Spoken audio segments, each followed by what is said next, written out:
Okay, guys, believe it or not, and I'm actually watching it again in the background because it's been a while since I've watched it, but I actually got Prince GMO to look at an old NWA WCW card back in the Jim Crockett Promotions era called Starrcade 85 The Gathering. I said, look, man, you will love this card. I finally got him to watch. I said, it is ECW before ECW. He didn't believe me until he watched it.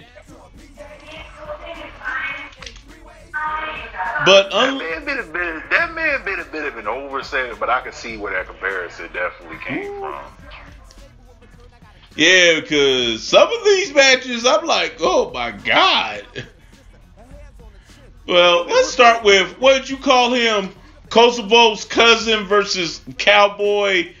Zoya from what's that show? You know the show I'm talking about, Zoya. I've heard the name. Show. I've heard the name of Zoya's cousin versus Cowboy now. What he means is Sam Houston. Glow. Oh, from Glow. Yeah, I knew it was familiar. Yeah, what he means is Crusher Khrushchev, better known as Barry Darsow. You might know him as Demolition Smash or the Repo Man or any of the other characters he's played over the years. But Crusher Khrushchev was like his first real identity in the wrestling business, other than his real name, Barry Darsow. He took on Sam Houston, who is actually the half brother of Jake the Snake Roberts. But I mean, if you thought Jake the Snake was skinny, oh my God! I basically looked at Sam Houston, who was a decent performer, but I looked at him as almost a poor man's Barry Windham. You know, the trailer park version. There was a lot of that in this era. I noticed that there were a lot of. You had for example, this is Ric Flair, and then there was the bargain basement Ric Flair, and then there was the trashy version of Ric Flair, and you're just like, what the? So I mean, they had characters, but a lot of the characters were recycled and watered down across the way. But yeah, I will say they at least tried to make their version different. In some way, yeah. Yeah. And they didn't hide it. They would own it, which we'll get to later. But before even the match, I mean, going into it, I had never seen 1985 Starrcade. Well, it was 3 years before I was born. So going into it, I was like, where the audience was basically pitch black, and all the lights were on the ring itself. It was like watching a boxing match where you could barely see the damn crowd. All the attention and focus was what was going on in the ring. Yeah, I missed that actually. Especially, they only did it for the big cards or some of the house shows. Yeah, I actually missed that because everything. It was pretty bougie though when they did the national anthem, and that's another thing that made me happy at first. They don't have no big Hollywood singer in there doing product placement or no Flow Rider, I'm a strength of my brand and all this other BS. It was just, they played the anthem, the instrumental of it, and it was bougie as hell because it's the South, All they showed during the anthem was a bunch of white people with audience. I'm like, and I did see one black couple during that part that you was talking about, but they was like way in the back. Yeah, they put the spotlight like they're playing the anthem, white person number one, camera shoots the white person. I'm like, is there a Mexican in the crowd? I know it has to be at least one. Nope. Is there an Asian in the crowd? Nope. Indian? Nope. Any black people in the crowd? They just kept shooting to all the white people doing the national. I'm like, I know it's the age, but that was pretty bougie. Yeah, well, it kind of was. And then we go to the first match. Like I said, Crusher Khrushchev versus the poor man's Barry Windham, Sam Houston, who actually was a decent talent. But if you thought Jake the Snake Roberts, who happens to be his half-brother, if you thought he was skinny, you see Sam Houston, he makes Jake the Snake look like Hulk Hogan. I'm like, How this skinny boy gonna whip some beefy Crusher Khrushchev? But the way they went about it was believable. Yeah, I enjoyed that a lot. Like, Crusher Khrushchev was like a good 270, and this guy had to be like 215 or something like that. I'm like, he outweighed this cat by like 60. I'm like, I don't know what he gonna do against a guy that big. And I enjoyed it. I oddly enjoyed it because I was watching it, and first of all, shout out to the referee with his disco pants on. Oh, God. Oh, yeah. It was like, I watched it and I was like, you see, this is a great example of a smaller guy believably getting into a fight with a bigger guy and holding his own and possibly even winning in a believable way. He wasn't doing no corny backflips or putting on them good matches. He was scrappy doing it out with him. He was scrapping with him. Yeah. In a believable way. I think the modern version, and I told you this in private, the modern version, even though I don't care for CM Punk, the modern version would have to be when he took on Brock Lesnar. Because the way they did that match, it was believable. The moves he was doing against Brock, he wasn't doing nothing crazy. Mm-hmm. Yeah, because it's like when you're going against a guy that big, I mean, seriously, just walk down the street and look at the biggest guy you see. You're not going to get into a fight with the guy and think, I need to do a couple backflips. No! You're going to be trying to keep that big dude off of you and do what you got to do to keep him off of you. And that's what Scrappy Dude did, but he wasn't running away from him either. He didn't run a single second of that match. No, and no one would have faulted him if he would have. Mm-hmm. I was waiting for a low blow, a poke to the eyes. Nah, he was scrapping with him and holding his own in a believable way. Yeah, and I know I would have. If I was skinny as Sam Houston, here come this big 265, 270 pound dude. I'm gonna do whatever. Yeah, I'm gonna scrap with him. But if I have to hit you in the nuts, or like I like to go, ooh, the nuts. If I gotta do that, then fine. Against this dude, yes. Yeah, but I wouldn't have given him no faults for it. But if I would see that from Daniel Bryan, maybe I would finally cut him some slack. Oh yeah. And then we have the following match, which is another one I like to hype. Abdullah the Butcher, the 450-pound version of New Jack back in the 80s, versus Raging Bull Manny Fernandez in a Mexican death match. Did Faith Evans eat his booty too? Let me say it for you. Abdullah the Butcher is this black 450. He probably was pushing more like 500 pounds. Barely can move. Yeah. He was a well, no, actually he was the slower Viscera. Because Viscera actually could move. That's true. He was the slower version of Viscera. But he was the more vicious version. Mm-hmm. He was actually the more vicious version. Because, man, and he was like, did he take out his shank? Pretty much. Yeah, when he shanks dude in the middle of the match, I was like, that's where dude Jack got that from. He pulled out his shank and shanked his ass. He was trying to get first of all, the match itself, I was like, well, did Hulk Hogan design this match? Yeah, that's pretty damn racist. Where you have the Mexican dude puts his sombrero on the pole. It was basically a sombrero on the pole match. Yeah. They call it a Mexican death match, but it was no death. It was just, you gotta snatch the sombrero off the pole.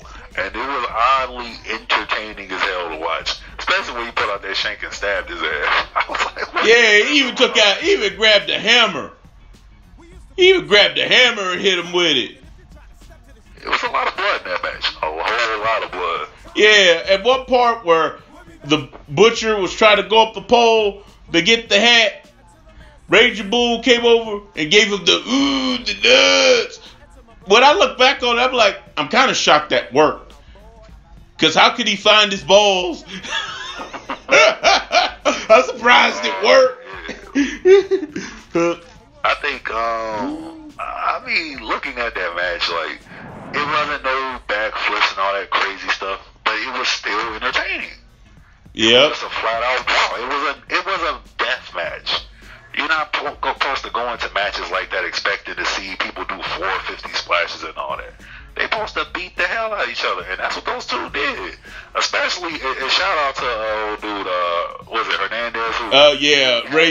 Manny Fernandez. Yeah, he didn't have no weapon, so he did the smartest thing I've ever seen someone without no weapon do. You know when you gotta whoop your kids behind, but you don't have no belt, so your grandma will take her shoe off and beat you with it? That's what this fool did. He took his cowboy boot off and busted him upside the head with it. I was like, how come no one else has thought to do that?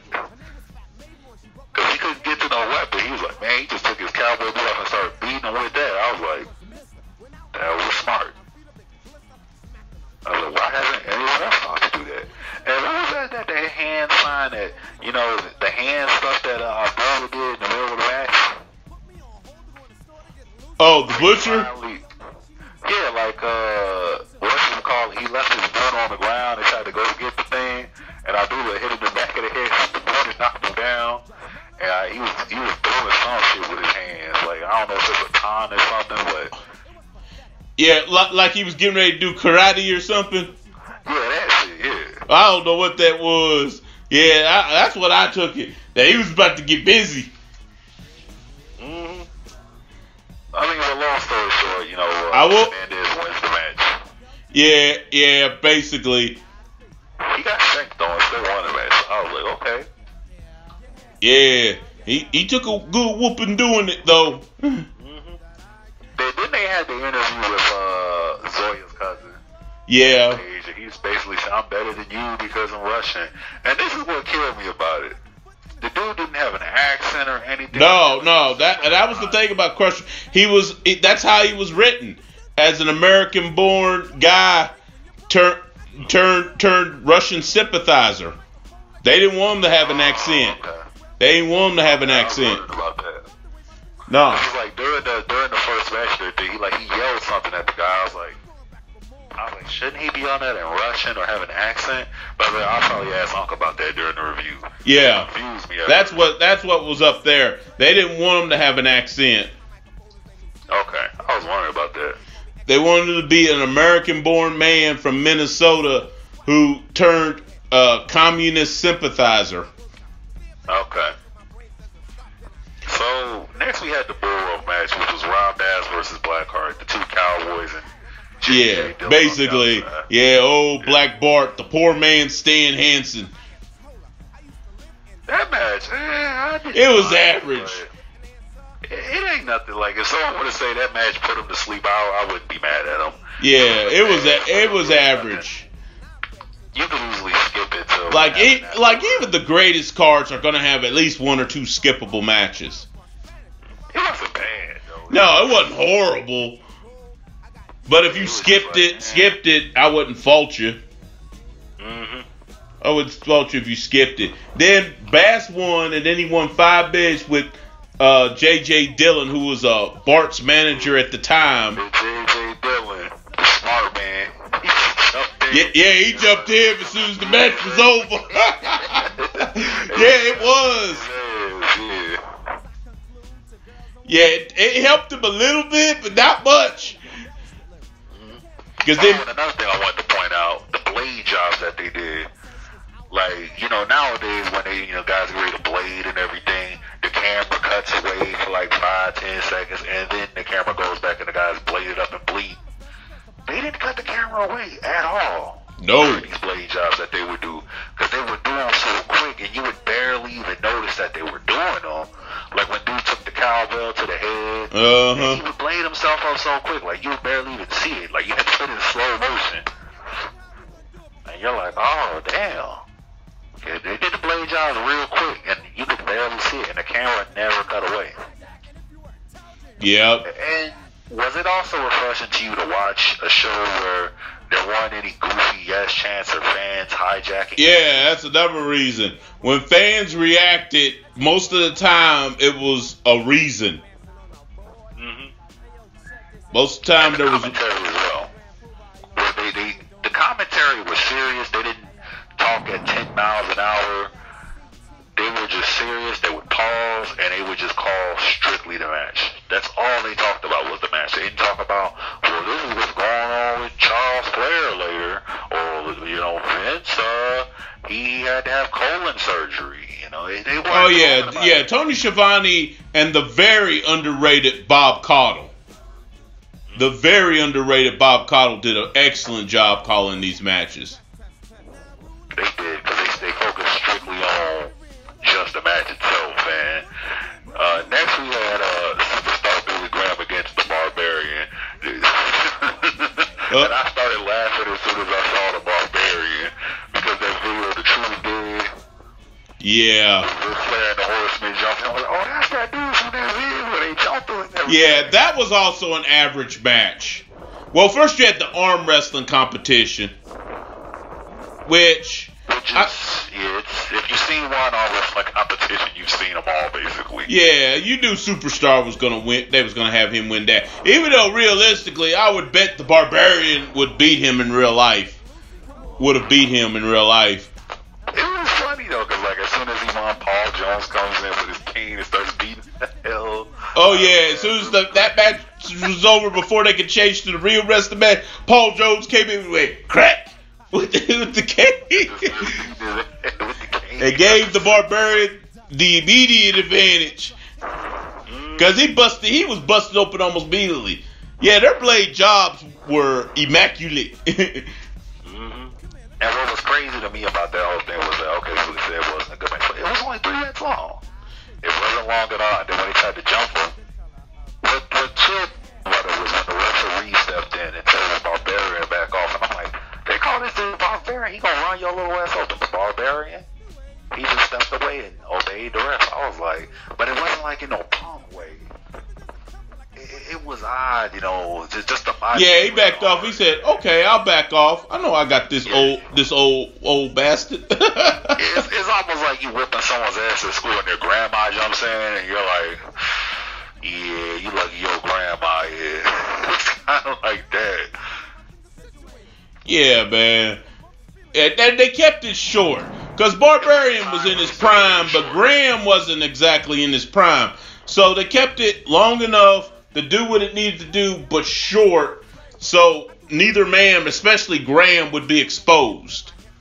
Mm-hmm. It wasn't bad, I didn't mind it because, like I said, it was quick and to the point. Yeah, and this is another one that if you skipped that match, I wouldn't blame you. But if you watch it, it's not bad. Now, this one, I'm actually up to this match watching this whole card in the background. Buddy Landale, the fake Nature Boy. I felt the way about that. Against Terry Taylor. Who, let me defend Terry Taylor. Most people know him as the Red Rooster. Terry Taylor was actually a very good in-ring wrestler. The only weakness he ever really had, he never really had a character. Mm-hmm. Not really. So he was basically Dean Malenko, basically. Yeah. He was basically Dean Malenko without the 1,000 moves. Yeah, he was basically Dean Malenko without the 1,000 moves. I didn't mind it at first until I saw basically dude walking around with the hair and everything and calling himself the Nature Boy. I was like, this dude is a role player, man. Basically, yeah. Buddy Landale was a poor man's Ric Flair, but he basically would own it, like you said. He would own it though. Later on, he owned it, and I was like, man, this dude's a role player, but it's like after he won and everything, which I didn't agree with him winning, but it was done in a believable way. Oh yeah, where he tripped him on the superplex, because that was Terry Taylor's finisher at the time. Now people came up and tripped him, and I was like, this was cheap as hell. It made sense. I don't agree with the outcome, but at least it makes sense. Yeah, and most people might say a superplex was his finisher. I was like, in those days, a superplex was a finisher. And if you think about it, it still could be, actually. Depending on who did it, yeah. Like when Lesnar's Superplex show, and they blew up the whole damn ring. Yeah. Oh, yeah. Back in those days, superplex was a finisher. But, yeah, the way they did it was believable. Because, I mean, if somebody trips you... It was one of those things. And that's how a lot of the matches were. It's like, you may not agree with who won, but it made sense how they won. Yep. And then after this match, if I recall, because I know they switched back and forth from Greensboro to Omni and such, and Terry Taylor and Landell was in the Greensboro. So, in the Omni, oh yeah, it was Ole and Arn Anderson versus Billy Jack Haynes. You called him Jack Daniels. Billy Jack Haynes and the late Wahoo McDaniel for the national tag team titles, which ironically, Billy Jack Haynes and Wahoo McDaniel were teaming up in Florida, and they've held the Florida version of the United States tag team titles, which interestingly, their belts weren't on the line, but the Andersons were, which I thought that one I actually enjoyed a lot more than like a lot of stuff. You know, it was like it's cool.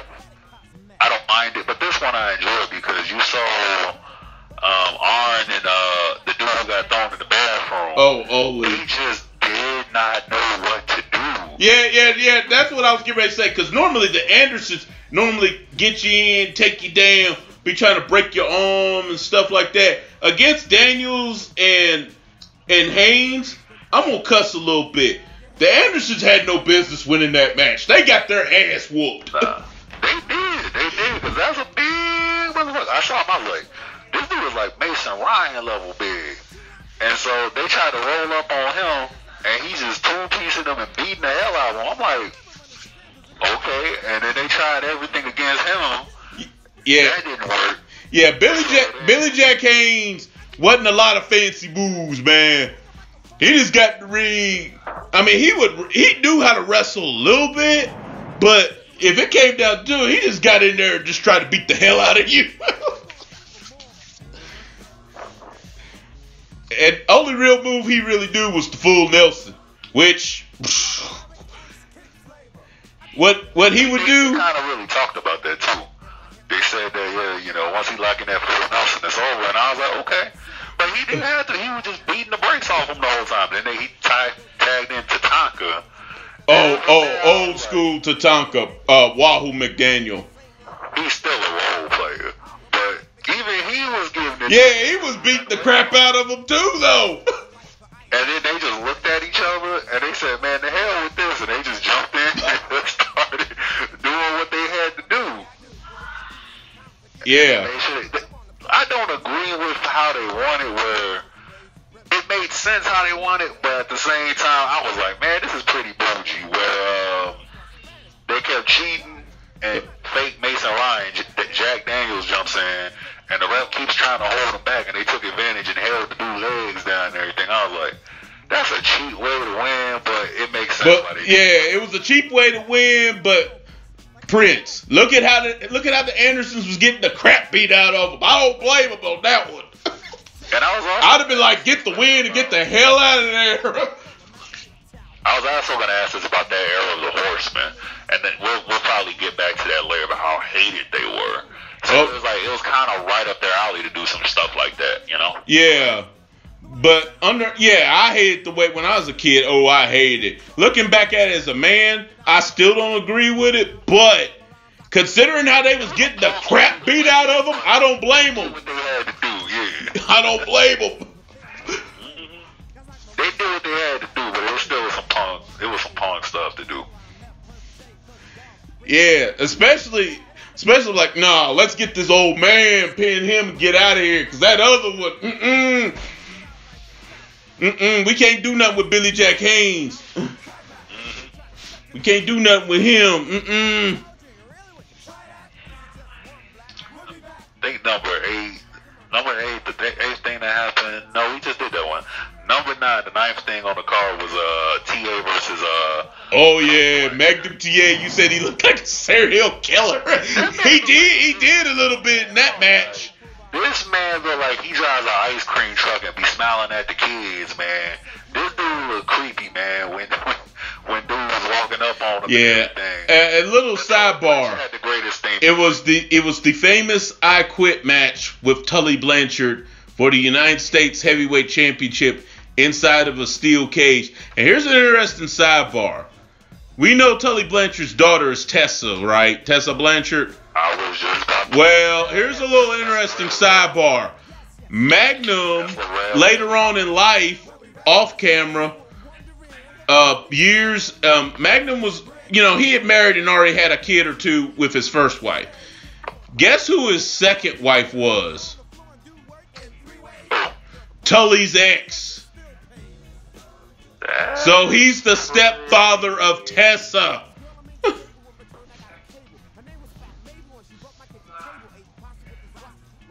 Which is quite interesting. And actually, I think one of them, I forgot which one I read this, but one of them talked about this. And they said, actually him and Magnum are cool now. Mm-hmm. It's almost like Matt Barnes and Derek Fisher.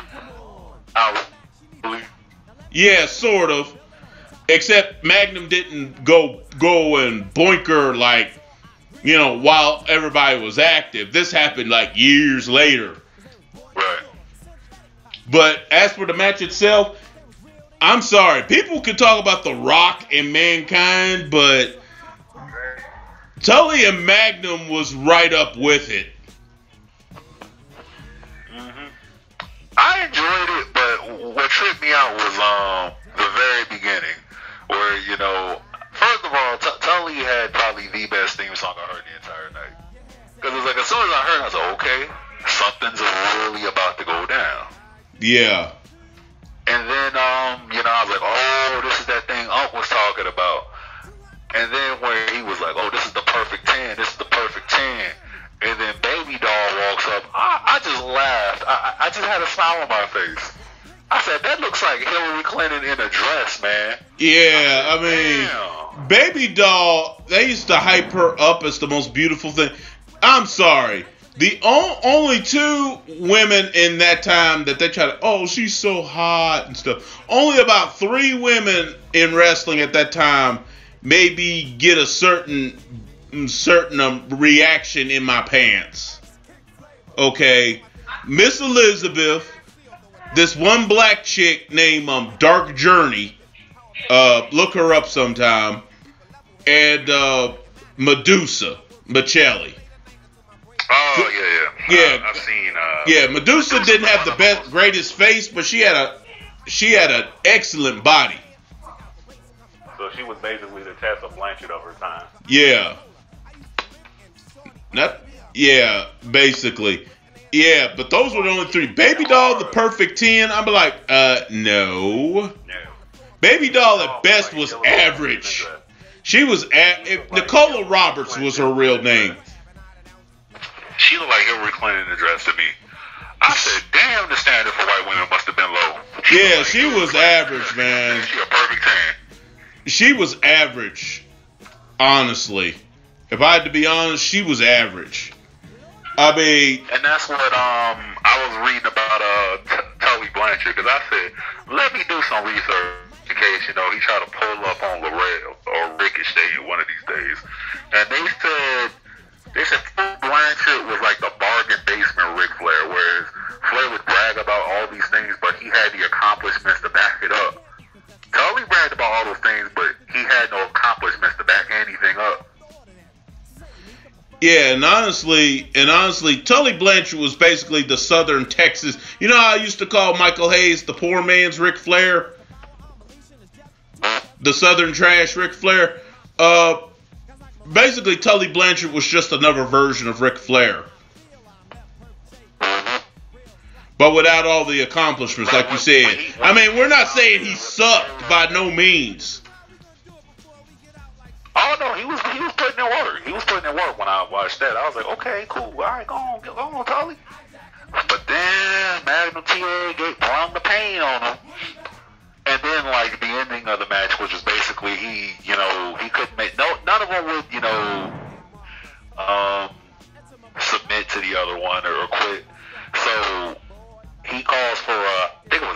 chair or something, and she throws a wooden chair in there, and it kind of breaks midway through. Yeah, Tully breaks it down. He tries to use it as a spike. Basically, he tries to become the male Buffy the Vampire Slayer, and spike Magnum with it. Magnum fights him off, and then he said, screw it. He grabs the spike and sticks it in Tully's head, be like, say I quit, say I quit. And all Tully says, yes, yes. He technically never said I quit, but then again, if a man is sticking a wooden spike into your face near your eyes, no, the match is over. If I'm a ref, I'm like, no, I'm calling this shit. I don't care if he didn't say I quit. You can't call him a punk for losing that, because it's like he's basically getting it dug into his damn skin and scalp after already getting the hell beat out of him. Woo. He gave him some back to him, but it's like he never said I quit. Yeah, technically he never said I quit, but you can't fault the ref for stopping that one. Right. No. And what happened at the end of the match where I guess they had bad blood or beef for a long time or something? Yeah, they did. Their feud started over the summer. Yeah, he grabbed like, yeah, he did look like a serial killer. I thought he was like, he looked like he was like, ooh, like he was gonna finish him. Well, he gonna get him, yeah, and then he throws a little steak down and walks off. Yeah, he looks down at the steak, he throws it down, and he throws Blanchard's head back and takes the belt and just goes. Because he kind of did already beat him.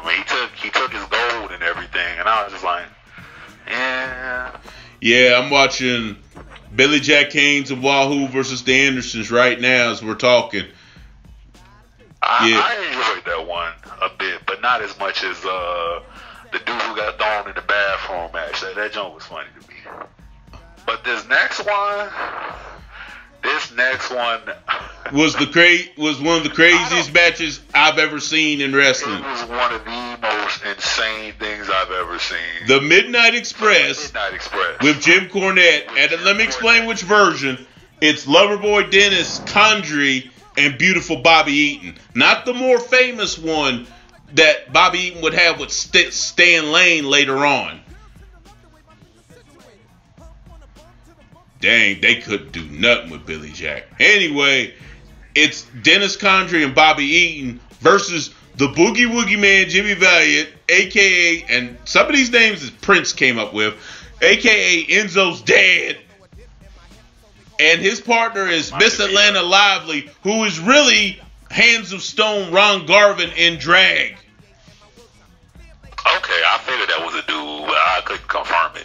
You may have to break down the story of this whole thing, because the announcers was trying to explain about Jim Cornette. So I'm gonna strip you naked.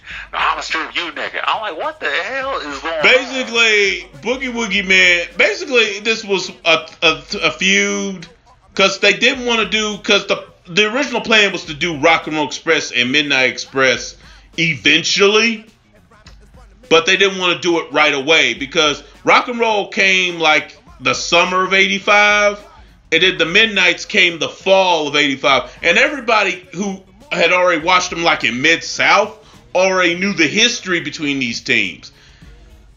But they didn't want to do that match right away. So what they did was they paired them off. They had the Rock and Rolls versus the Russians, which we'll discuss that in a minute. And they had the Midnights in this feud with Jimmy Valiant.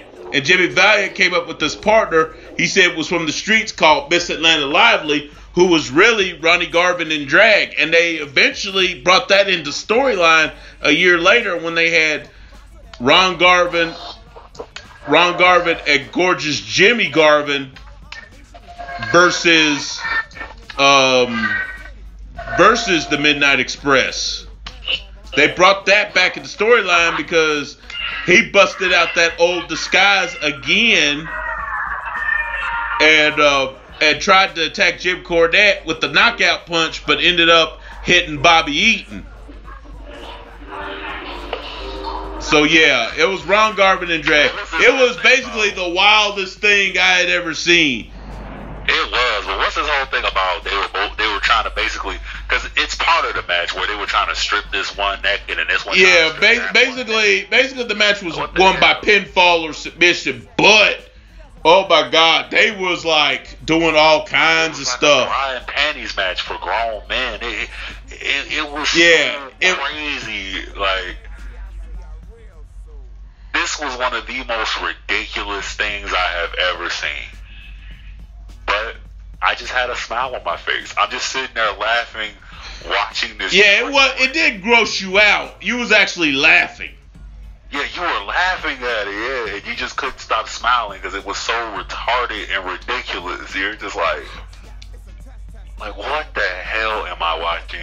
They're throwing baby powder at each other, and you're like, what the hell? Yeah, and no, don't get me wrong. It wasn't all fun and games. There was some brutal parts in the match. Oh, when they took the brass knuckles out and started beating that dude in the head? Uh-huh. Yeah, it ends when Bobby Eaton tries to come off the top rope with, I think, an axe handle or something on Jimmy Valiant, but Mr. Len Lively, a.k.a. Ron Garvin, steps in and throws the knockout punch to Bobby Eaton as he's coming down. And then I think either Valiant or Lively ends up pinning him. I think it was Lively who did it. Yeah, and then they got Jim Cornette at the very end. Huh? Lively took quite a beating because it's like you saw the start of it there where everybody was holding their own, and then the Boogie Woogie man, who I just heard that name, just shook my head. They threw Enzo's dad out and just kept throwing him out. And I guess he was on acid or LSD or something because he kept. Oh, they say Jimmy Valiant often performed impaired quite a bit. Yeah, because it's like whenever he would wake up or whatever, he would get up and he'd start shaking his head like he was twitching or some shit, and then he would get up in there, throw 1-2 punches, and they would just throw his ass back up again and keep jumping on, Bruce Jenner. And I was looking like, man, they beating the hell out of Bruce Jenner. He took the brass knuckles out his jaws and started beating Bruce Jenner in the face. I'm like, what the hell is going on? And then Cornette jumps in with a tennis racket and hits Bruce Jenner. Boom! Like, what the yeah, and it wasn't no soft shot either. Yeah, they beat the hell out of Bruce Jenner. I was like, damn. And shout out to Sister Girl. Sister Girl didn't get involved at all. I didn't know why she was out there. Yeah, Big Mama. Mm-hmm. She was just there, like. yeah, man. I'm still shaking my head at the Andersons versus Wahoo and Billy Jack Haynes. They could do a little bit with Wahoo, but even they had a hard time even handling him. But then when Billy Jack Haynes would get in there, they couldn't do nothing with him at all. At all.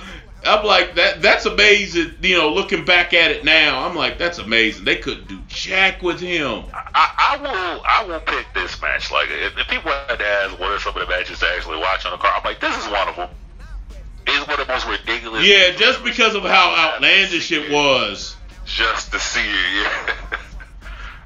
Like people think that the Yeti was outlandish. This was just as outlandish as a whole, but it was at least entertaining. Next up, it was Zoya's cousins, the Koloffs against the Rock and Roll Express. How do you feel about that? Oh man, that was one of those matches that it was another one where they showed how a smaller man, or in this case team, could beat a bigger team. I mean, in all honesty, the Rock and Roll Express had no business winning that match at all. Because even though he was old as hell, Ivan Koloff was even bigger than these guys. But Nikita, in his prime, they shouldn't have been able to do jack with him. What killed me about the whole thing was that I'm expecting the Russians to get booed more than anybody. You would think, especially in the Carolinas. Yeah. But it's like Abdullah the Butcher had probably one of the largest reactions of people just not really feeling him. I mean, just overall just not liking, hating him. And I was like, damn, is it that racist there, or is he just universally hated by everybody, Abdullah? The Russians didn't get booed at all, actually. Except Khrushchev at the beginning. Yep. Yeah, but yeah, the Rock and Roll Express, this is basically how it would go. The Rock and Roll Express would start off hot, then they would spend the most of the rest of the match getting the crap kicked out of them, and then somehow they would come back at the end and get a surprise roll-up and pin, which they did it on the correct dude. They did it on Ivan Koloff, not Nikita. Because there's no way, realistically, unless you knock him completely out, there is no way you get no pin on that man. The match itself was just, it was mad to me. But what happened after the match was fun. When they took that chain and started beating the hell out of him with it. Oh yeah, when they gave the double Russian sickle from the top rope. Basically an early version of the Doomsday device. Because Crusher was holding him. And then Ivan Koloff took the chain and started whooping him like he was his daddy. Yeah, I thought that shit was funny. Somehow I'm not surprised. Yeah, he started. And then the main event came, the real main event, which was Flair versus Dusty. And it was odd to me at first to see it, because Flair came out and everything, and he looked nervous, he looked stressed, he looked like, damn, there is no way, I have no idea I'm going to beat this guy. That's just the energy I got from him the whole time I was watching it. And it was like, well, how many times have they fought at this point? You know, is this their first time going against? Is it 100th time they went against each other? And yeah, but I think this one was more personal. This one was more personal because I'm sure you've seen it before. There was that famous incident where Dusty Rhodes came to help out Ric Flair against the Russians when the Russians jumped him in a cage match after Flair defeated Nikita. After he helped them fight off the Russians, Flair started to leave the cage, but then the Andersons jumped in and jumped Dusty Rhodes. So Flair, being that he was allies of the Andersons, you know, kayfabe cousins of the Andersons, decided to go ahead and jump Dusty, breaking his ankle. Thus why he was wearing the protective boot. That white boot he was wearing, which is supposed to be in kayfabe steel-toed reinforced. So Flair had a little bit more serious look on his face in this case because this particular match between him and Rhodes followed that incident. So this one was a lot more personal than most of their other encounters that they would have prior to this or even after this. Yeah, this wasn't the Flair we're used to seeing where he grease out his hair and strut. He was pretty serious, and Dusty would hit him, you know, 1 or 2 times, and he would get out the ring and he would think about, man, what am I going to do with this guy? And he'd get back in and try something else. The only thing I did not like was towards the end, was when he finally gets the figure 4 on Dusty, right? And he has a minute for a while, and then, you know, Dusty reverses the pressure. And then Dusty gets up. Remember when Pentagon... yeah, pretty much no-sold the figure 4. Yeah, he just basically had like it didn't do any damage to him. But what was refreshing to see was, you watch these matches, you can see where the generation that came after took so much from those performers. Because it's like, I did not know that the Road Dogs, Shake, Rattle, and Roll was basically a ripoff or a tribute to Dusty Rhodes. Oh yeah, both these men influenced a lot of cats. In fact, some of Ric Flair's gimmick was influenced by Dusty Rhodes. Because you know what Flair's original gimmick was going to be? Ramblin' Ricky Rhodes. Basically, he was going to play a cousin of Dusty. But Dusty Rhodes talked him out of it, saying, hey, man, hey man, you got the talent, you got enough charisma, you don't need to copy me. Because he was a big fan of Dusty Rhodes. And then that's when somebody came to him and said, hey, you know what? You're blonde, you got, you in great shape and everything. Why don't you make your own the Nature Boy gimmick? Because you had Buddy Rogers, who was semi-retired. So he basically took the Nature Boy gimmick from Buddy Rogers, but he made it his own. To the point where basically only old school heads like myself even mention Buddy Rogers. Most of the time when you say Nature Boy, who do you think of? Flair. Yeah, you think of Flair. Like older fans. I didn't like the ending either. Yeah, the ending was a like typical Dusty finish. Because it was what the Horsemen came out. And also, yeah, the only person I saw that got booed more than Abdullah was Flair. Like, they booed the hell out of Flair. I was like, oh, yeah. Oh, yeah. Fans that night in the Omni, and ironically, it took place in the same place where the ankle incident happened. In Atlanta in the Omni just a month or so earlier. Oh, yeah. Fans there want to kill Rick. They want to kill him and the Andersons that night. I'm surprised they didn't try to jump him at Starrcade, honestly. Yeah, like later on where Arn and dude who got thrown in the bathroom, they ran out there and they tried to jump Dusty and everything, and I was like, oh, okay, so all right, I guess the whole thing was that, all right, this is what they do, this is what they always do, and then it didn't work. Basically, he threw everything in the kitchen sink that's worked 1,000 times before at this guy, and it didn't work. But he lost in such a weak way, man. It was a lame roll up. I'm like, why didn't he give him the bionic elbow or something, Yeah, and what I mean by Dusty finish, yeah, you saw Dusty pin Rick, but what I should note is right after that, like a day after that, they gave the title back to Flair because even though Dusty Rhodes did win the match, referee Tommy Young said he did see the interference from the Andersons, and that would have been a disqualification. So Dusty Rhodes wins the match, but Flair retained the world title, aka the Dusty finish.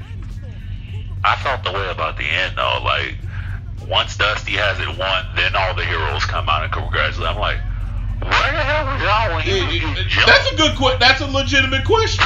That's a legit question. Now, like the Raging Bull, for example. Now, I can understand if he didn't come out. Like the Raging Bull, for example. If he didn't come out, I would understand. Because he got the hell beat out of him earlier. But some of them other ones, they weren't in that bad shape. I was like, where are y'all at? Where was you at, Billy Graham? Where was you at, Wahoo, and especially you, Billy Jack? Oh, shoot. Where was y'all at? Back and let him get jumped, man. And then when he wins, they come out, they want to spray him with champagne. I was like, this is corny, man. How y'all gonna let y'all man? That's supposed to be y'all boy. Y'all spray. Yeah, or Pez Watley and all them. Dealt with him. Yeah, and then it's like, y'all just let him get jumped. Yeah, exactly. I see what you're saying. I mean, I went along with it, but I understand what you're getting at. The only one that did come out, but I would have understood if he didn't, was Raging Bull Manny Fernandez. He would have been the only one. If he wouldn't have came out, I would have understood. Because let's be honest, he got the hell beat out of him. Yeah, that's true. Him and the Boogeyman are the only ones I would have gave a pass. Because they both got the hell beat out of them. The rest of them, nah, y'all didn't get beat up that bad. Y'all could have came out. Yeah. Billy Graham, you didn't get whooped that bad. I enjoyed it, but was half that roster from Texas? Because everyone was. Yeah, it feels like it. Yeah, it felt like it because you had Sam Houston from Texas. You had Ron Bass and Black Bart, both from Texas. You had the Raging Bull, who's from Texas. You had, going back and looking at the matches. You had, well, no, Magnum TA actually, it was from Virginia Beach, Virginia. He just wore Texas boots as his wrestling boots. But you had Tully Blanchard, who was from San Antonio. Yeah. You had Dusty Rhodes himself from Texas. Yeah, it felt like it, didn't it? And everyone has the same manager as well. I noticed that. Like, J.J. Dillon managed like 3 of the damn matches.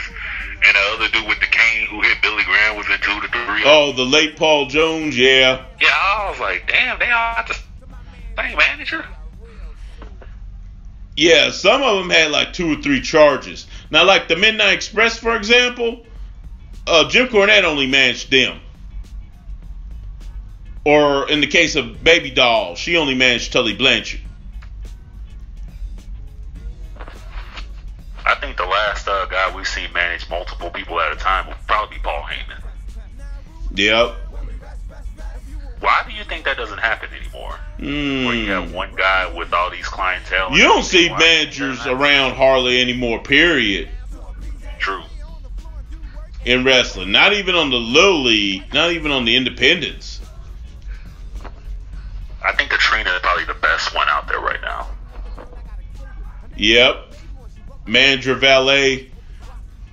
Yeah, and I'm up to Tully and Magnum.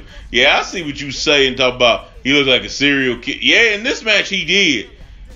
Magnum TA had a demeanor like a serial killer. Now this is one of those matches. You kind of had to have it. Yeah, this is one of those matches. Anything goes. This is one of those matches.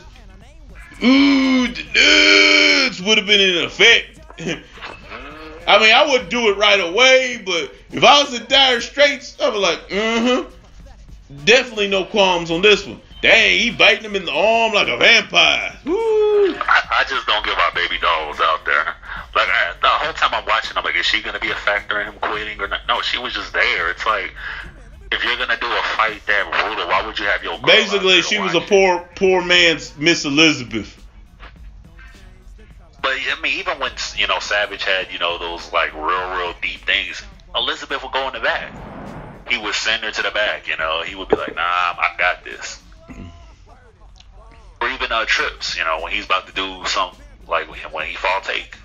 Or when he fought Cactus Jack in the street fight, he sent Steph to the back. He'd be like, nah, baby, It's just common sense. If you're gonna get into a fight with someone, you don't want your girl right there to watch the fight, because collateral damage may happen or something. Mm-hmm. Yeah, and I loved it the way they would shove the mics into the face,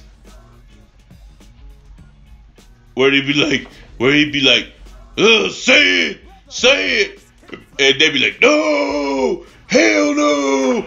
No, and then they be beating each other with the mic. He's like, say it, boo, say it, boo. I was like, Prince will love this, man.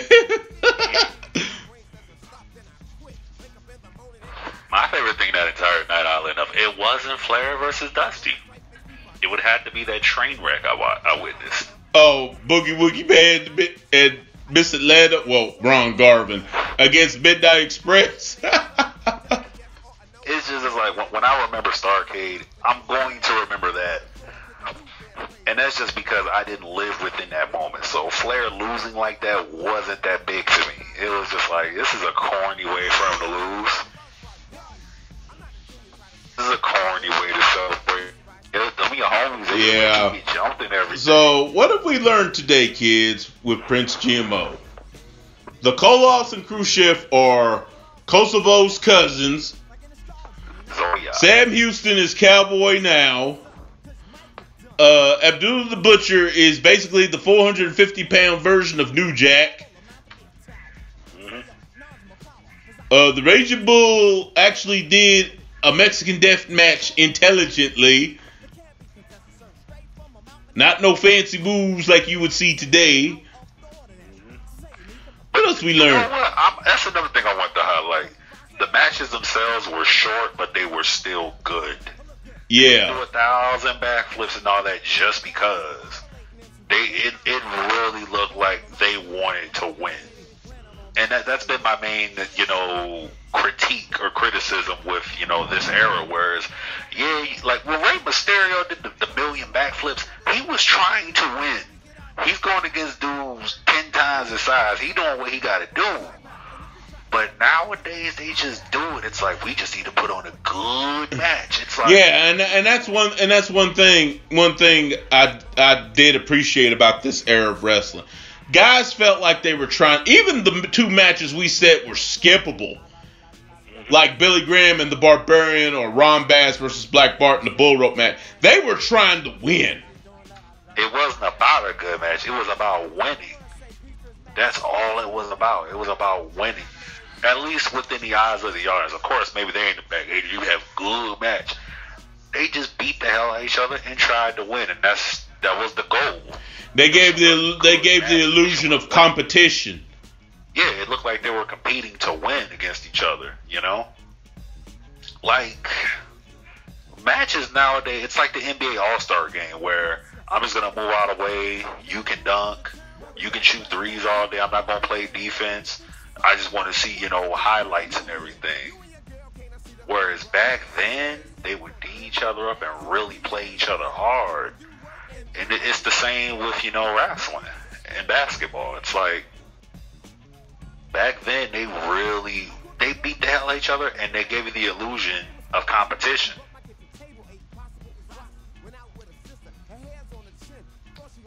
Ooh, you know what? That's an even deeper discussion. The parallels between the NBA and WWE back then and now, because it's parallel. Everyone now. Yeah, because the NBA, it feels like guys back then, you had your fancy people like Jordan, Clyde Drexler, Karl Malone. You had your people that would show off, but ultimately, especially when it was playoff time and NBA Finals time, they were trying to win. They were trying to win. Same with back then. It's like in wrestling, Hulk Hogan and Randy Savage were both baby faces, but they still competed against each other, and they only teamed up with each other when they had to. Yep. It's like but that's what I liked the better about the NWA WCW as opposed to WWE back then and even now. Although WWE, especially with their bigger matches, they were way more cartoony than Mid-Atlantic NWA. They were way more cartoony. But even there, it felt like the guys were trying to win.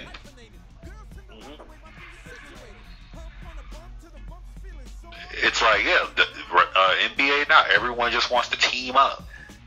No one wants to actually compete against nobody. It's like, let's just team up. Let's just play together.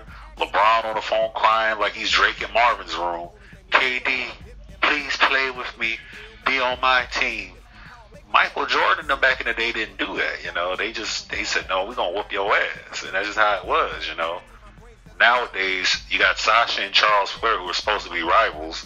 But you just check Instagram and they hanging out, they, going shopping together and all this other stuff. And it's just like, there's parallels between the two. And, today's culture as well.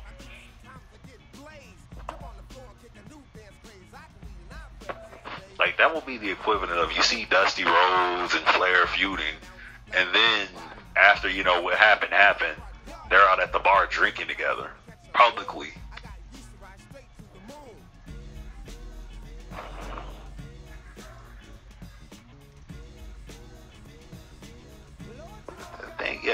The only player I see, because you have the select few, Roman. Say what you want about Roman Reigns. When he's in a feud with a guy, oh, never mind. No, he was taking pictures with Braun Strowman online. Never mind. Yeah. I tried to help you, Roman. I tried. Yeah, but what did you think overall of this card? I enjoyed it.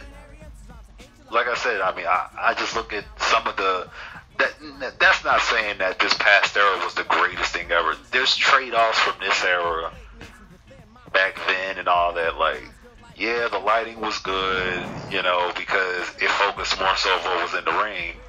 But some people would say, well, the fans need to be more visible because they're such an integral part of the show. And I'm like, that's true, depending on what crowd we're talking about. An ECW crowd, I wouldn't mind lighting up because they contribute to the show. Today's crowd, no, I wish there was a mute button sometimes for them, to be honest. Not just WWE, but even Lucha Underground too. Sometimes I wish I could mute that crowd too. There's too much clapping. There's too... I don't mind audience interaction, but it's a bit overdone in today's era.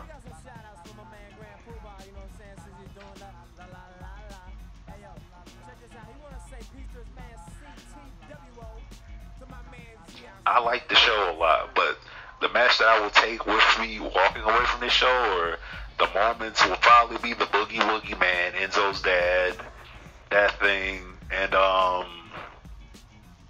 the Anderson brothers versus Mason Ryan and Tatanka.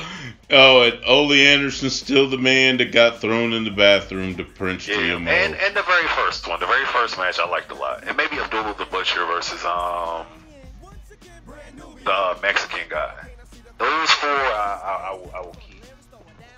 The rest of them I could skip. I could do without the rest of them. Not to say that they're bad, but if someone asks me about Starrcade 85, I'm gonna remember Abdullah the Butcher shanking dude. I'm gonna remember the craziness of the Boogie Woogie Man. The very first one, which showed how a small guy should go against a big guy and not look like no punk. Yeah. And the tag match. Well, that's cool. Hey, I'll tell you what, man. We'll probably be doing more reviews of older shows. Tell me what you like in the comment section. You want us to do some more older wrestling shows or classic wrestling shows? You know, like this. Yeah, well, we both could get to watch them and talk about it. Just tell us about it in the comment section, man. So I kicked it to our cousin.